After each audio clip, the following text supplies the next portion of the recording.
Make Canada Great Again. Ce pourrait être le slogan des Canadiens depuis que Donald Trump veut faire de leur pays le 51e État des États-Unis. Sur les rives du lac Saint-Clair, comme à travers tout le pays, les Canadiens ont été piqués au vif. Il a réveillé le Canada. Trump a réveillé le Canada pour qu'il soit plus autonome. Nous avons les ressources naturelles, nous avons tout pour que notre pays redevienne prospère. Des t-shirts ont été imprimés, des drapeaux ont été accrochés et aux élections générales du 28 avril, les Canadiens ont fait échouer le candidat conservateur trop proche de Trump et reconduit le premier ministre libéral Mark Carney qui a fait campagne sur ce réveil de l'identité canadienne. Les deux pays se regardent en chien de faïence alors qu'ils sont si proches comme ici entre Détroit-l'Américaine et Windsor côté canadien. Quand les automobilistes ont traversé le pont Ambassador en venant des États-Unis, ils arrivent dans le quartier historique de Sandwich, dirigé par Stephen Hargreaves. À la microbrasserie, on y sert une nouvelle production de bière. Je dirais que notre patriotisme est un patriotisme poli, alors que les Américains sont plus bruyants en quelque sorte. Pour nous, c'est juste une façon d'envoyer un message aux Américains et leur dire que nous sommes fiers de ce que nous sommes. Tout va bien.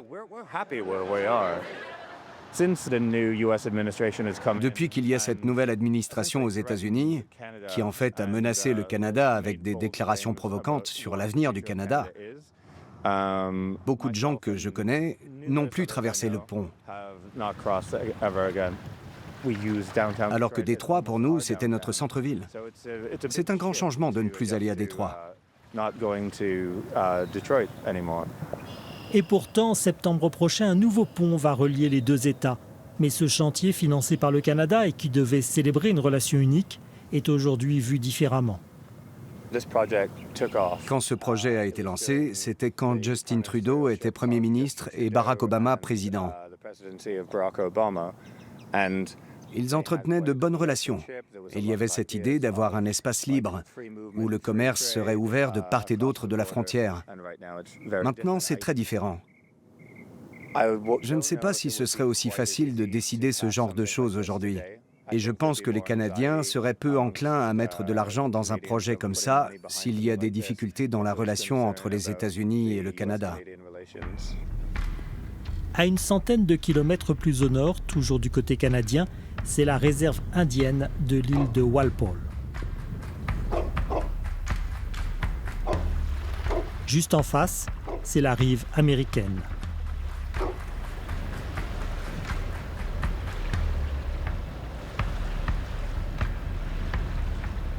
À la petite épicerie, Victoria vend aussi des produits typiques témoins d'une présence ancestrale bien avant la frontière établie en 1783. C'est mon neveu qui fait tout ça. Il tanne les peaux. C'est lui qui les a chassés ici, sur l'île de Walpole. Cette frontière, ici, ce n'est pas nous qui l'avons tracée. Cette frontière m'a séparé, moi et ma famille ici, de notre famille à Mount Pleasant, au Michigan. Pour nous, ce n'est pas nous qui l'avons décidé.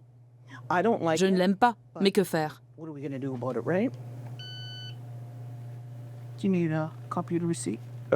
No? Do you need a bag? No. No. Okay. Have a good day. L'année dernière, quand on traversait la frontière, on pouvait encore rapporter ce que l'on voulait, quel qu'en soit le prix. 300 $, on pouvait rapporter des marchandises, tout allait bien. Mais aujourd'hui, on ne peut plus faire ça. On doit payer des droits de douane. Le trafic du ferry vers les États-Unis a diminué. Il accoste à Algonac, dans l'État du Michigan. Ici aussi, on vit depuis des années au rythme des ferries et des hors-bords. Dans le village de Sans Souci, sous-titré avec humour, Without Worry, la saison estivale commence à peine. Les quelques 500 habitants qui y vivent toute l'année sont partagés. Il y a les Trumpistes, qui considèrent que c'est le Canada qui pose problème. On mettait des droits de douane sur personne, tous les autres mettent des droits de douane sur les États-Unis. Et nous, on ne mettait rien. Alors putain, tu dois payer. Tu ne peux pas dire ça. Ok, pardon. Mais je pense que c'est normal. Et au bar sans souci, il y a des Américains qui sont gênés et ne veulent pas parler. Et il y a d'autres Américains comme Mike qui sont choqués. Il est en colère, comme les Canadiens. Pendant des centaines d'années, tout allait bien ici. Pourquoi tout ça? Personne n'a besoin d'un tel bordel. Tout ce qui se passe en ce moment, c'est gênant, vraiment. Et si je veux partir, parce que je ne suis pas certain de vouloir rester ici, est-ce que je serais bien accueilli dans un autre pays?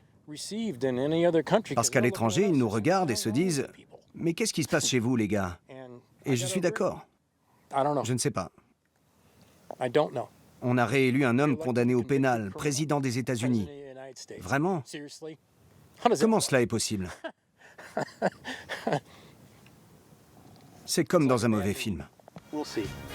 Et c'est tout près de la frontière avec le Canada que Donald Trump est venu tenir un meeting à Warren pour célébrer les 100 jours à la Maison-Blanche.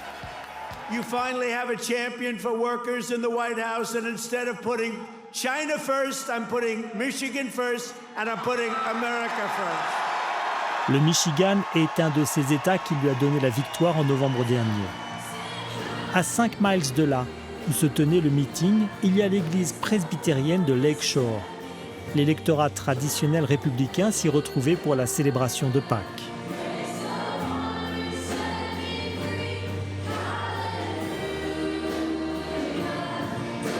Je crois que tous les autres pays sont en colère parce qu'ils veulent faire du commerce avec nous. Et je crois que Trump essaie de ramener tout le monde à la table de négociation alors que Biden ne voulait pas commencer par discuter. Il a laissé les autres pays faire ce qu'ils voulaient. Mais Jenna, la jeune chanteuse, pense tout le contraire. Il y a beaucoup de tensions. Je suis attristée. Ce n'est pas un environnement politique et économique idéal. Je suis déçue que notre réputation ait été ternie aujourd'hui.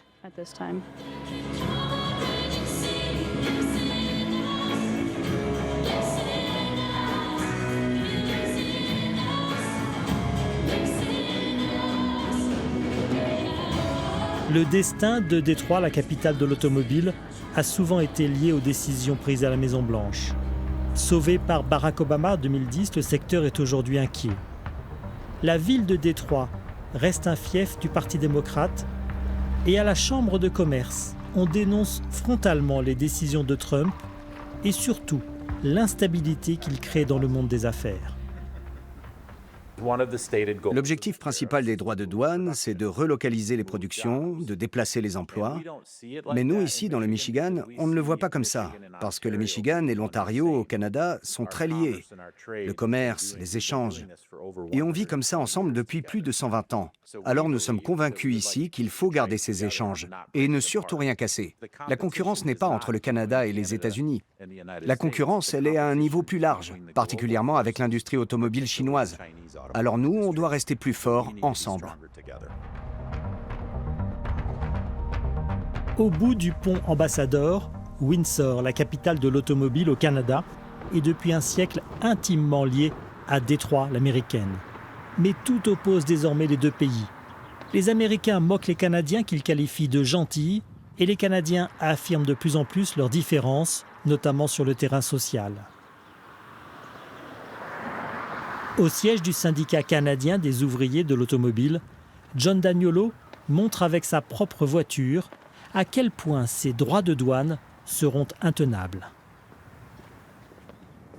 C'est le modèle F-150. Les moteurs sont fabriqués ici et une fois qu'ils sont prêts, ils sont envoyés aux États-Unis. Nous sommes si proches. Nos économies sont liées, nous sommes une famille. Et si on dit à une entreprise « Ok, vous allez être taxé avec des droits de douane », le prix des voitures va augmenter, les ventes vont chuter, les résultats ne seront pas bons et cela aura un impact sur les salariés des deux côtés de la frontière. Ce sera désastreux, pas seulement pour les Canadiens, aussi pour les Américains de l'autre côté.